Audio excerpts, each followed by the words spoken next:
За тэгэхээр жижиг дунд бизнесүүд яах вэ энэ AI 900-д те?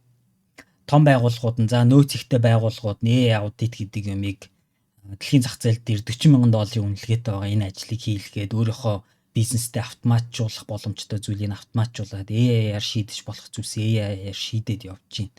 Гэтэл манай Монголд энэхүү AI аудитыг нь хийлгээд өөрийнхөө бизнесийн юуг нь AI-аар шийдэж болох уу, яаж автоматжуулж болох уу гэдгийг мэдэхгүй байгаа байгууллагуудад зориулаад энэхүү сургалт маань хийгдэж байгаа гэсэн үг. За тэгэхээр датагаа яаж автоматар цуглуулах уу, тэрхүү датан дээр яаж анализ хийх вэ AI-аар өдөр тутамд давтагддаг таны ажлын чи аль хэсгийг нь яаж автоматжуулж болох юм, тэрийгээ бид нар яаж өөрсдийнхөө нөөц бололцоонд тулгуурлаад бага зардлаар нэвтрүүлэх боломжтой юм бэ гэдгийг энэхүү санхүү эдийн засгийн сургуультай хамтарч байгаа манай AI автоматжуулалтын AI agent угсарч сурах энэхүү сургалт маань зааж өгч байгаа. Тэгэхээр та бүхэн энэхүү сургалттай холбоотой мэдээллийг линкээр нь ороод хэрвээ танд хэрэгтэй гэж үзвэл та бүртгүүлээд энэхүү сургалтанд суугаарай.